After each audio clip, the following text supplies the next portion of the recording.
sap speaks when it turns into a branch.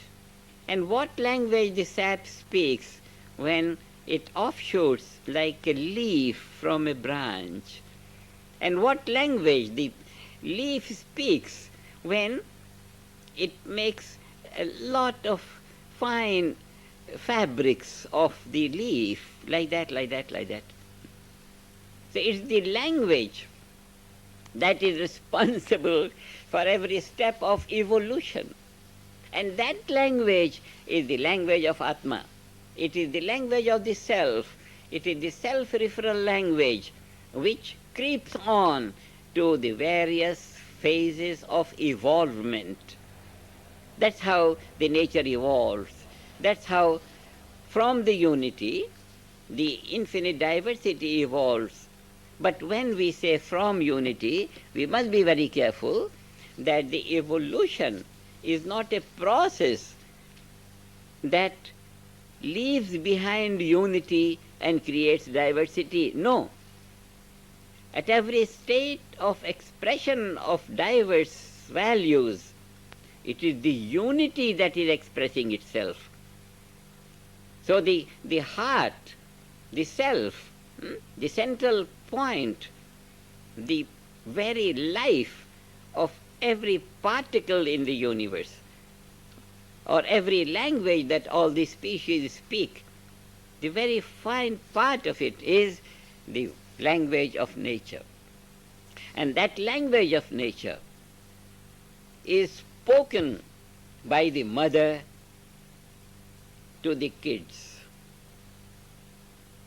the monkey mother to its kids, the tiger mother to its kids, the elephant mother to its kids, human mother to her children.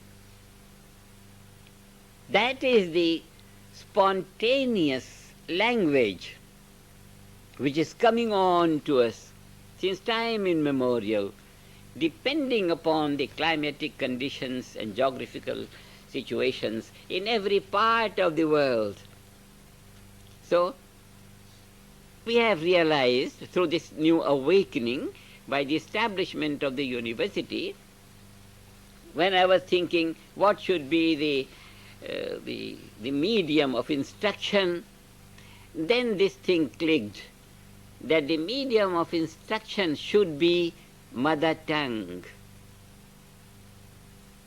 Because obviously the language of nature is a target to be realized. What should be the ladder? What should be the ladder on which one would get on and then get on to that language of nature? Imitating is a different thing. No. The language of nature is the language of the self. Vedic language is the language of the self. It speaks how it speaks. When I was talking to Dr. Tony Nader, who gave us the expression of physiology that emerged from this language of nature, the language of nature. Very beautiful insights are coming up, how the physiology performs. There may not be time with us now in this global broadcast of this celebration of today, but very beautiful insights are coming how the fine particles of neurons, how do they act, how do they convey the message from one end to the other end, how the whisper of nature goes on like that, like that. It's a most delightful area of knowledge which we have this year now to bring to everyone. How his own brain functions, how his own heart functions, how his own liver functions, how his hands function. The entire field of performance, how it is silently conducted by natural law, and how it is loudly conducted by natural law.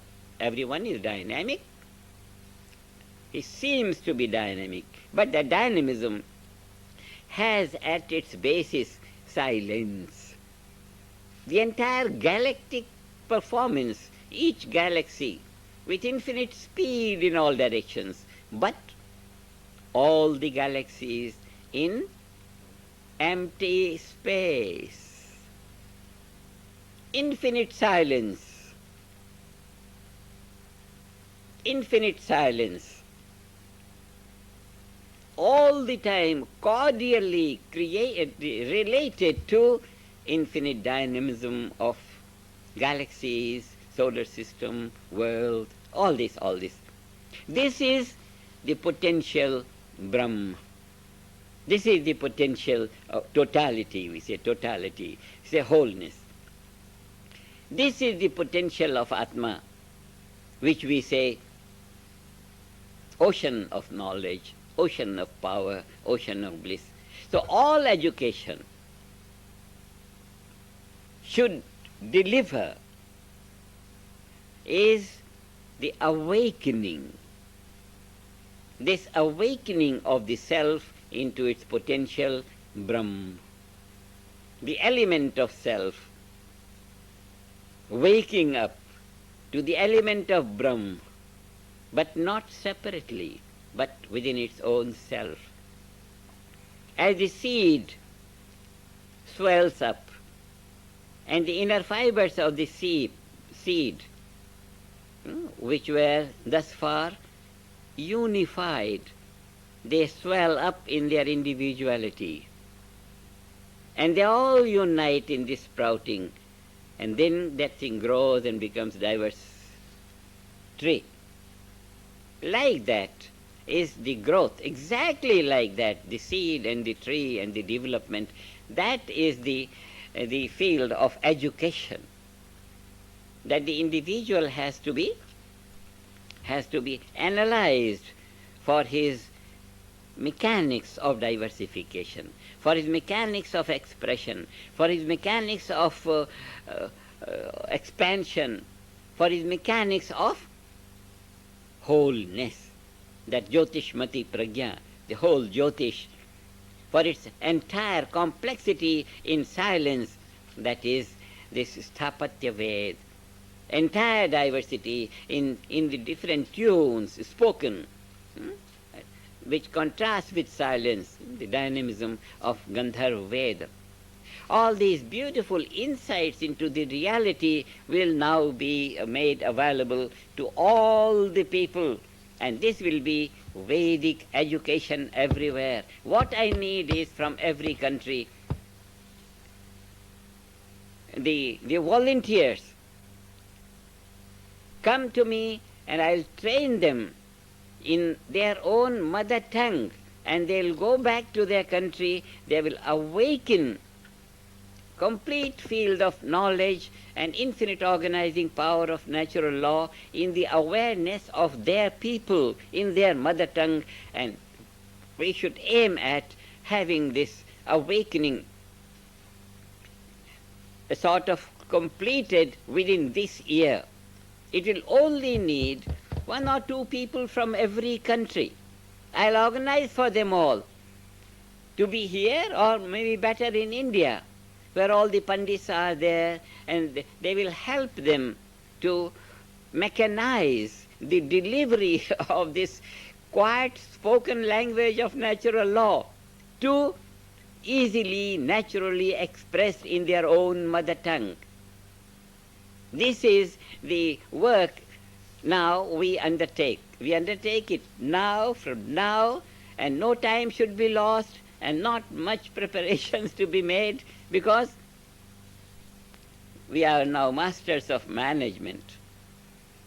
In one day the thought comes to me, I tell Bevan and tell Tony, and they phone here and there, and the whole world is there. I'll ask Bevan to reflect it when he speaks next time. But the whole thing is in our hand. The whole thing in our hand means this awakening. This awakening is not a new thing. Only the new thing is the supreme level of awakening, that is Atma and Brahma. These are the new words. But we have been going through all these 7 states of consciousness developing and unity consciousness coming up. But the one thing will be to have some local languages, maybe in every country, some local languages, because the language, if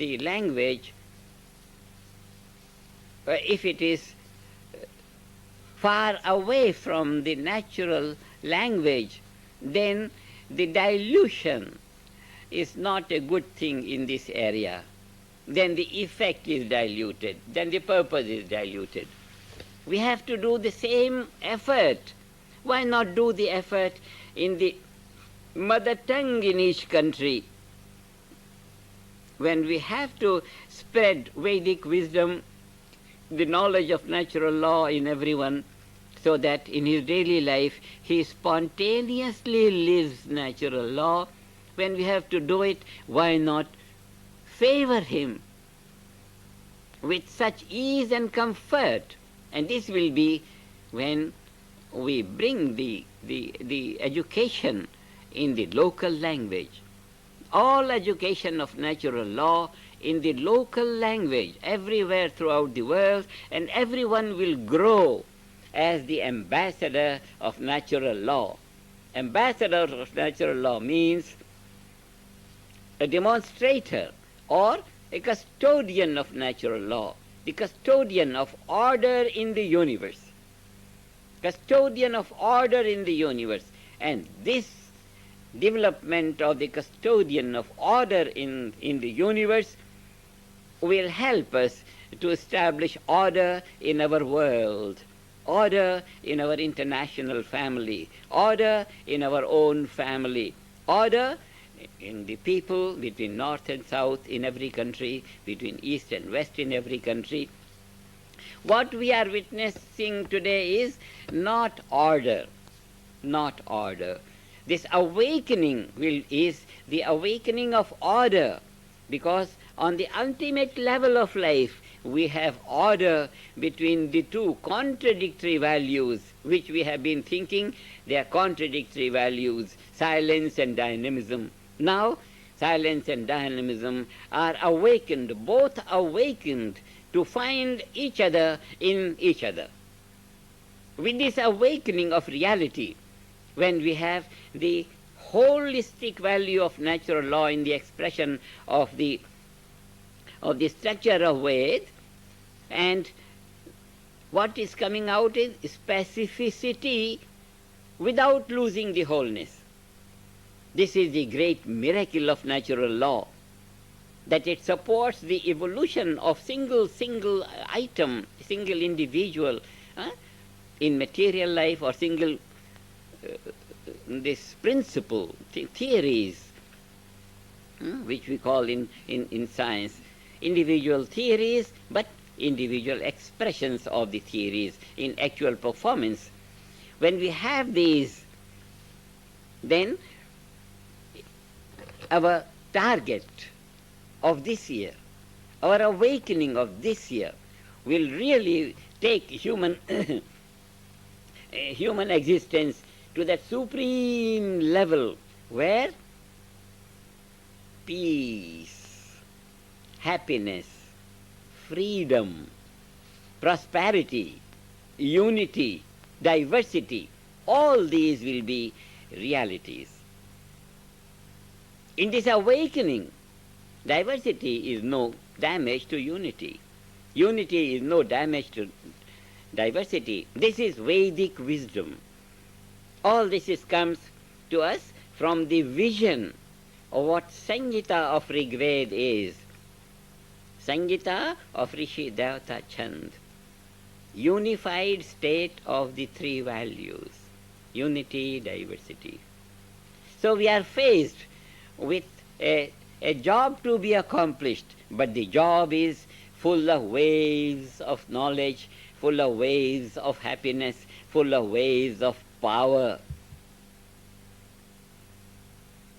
The situation is Just as the bulb which emits light is full of light first within itself. All these 39 years, all our leaders of the movement are like those lighted bulbs which are full of light and which have been radiating light all along, but now with a new vigor of the supreme light which cannot go off at any time. Otherwise the bulb, full of that glory of lighted inside and radiating light outside, full. But then it can be off and it can be on. Certainly at will, but it can be off and it can be on. But this light that we will be lighting now, which will be having silence and dynamism together, this is the supreme quality of the responsibility of the bulb of, and the bulb is like the body, and the light, Atma inside, fully awake, and that is never to go out. It's never to go out. It's never to go out. Even if the body doesn't function, it continues on and on in the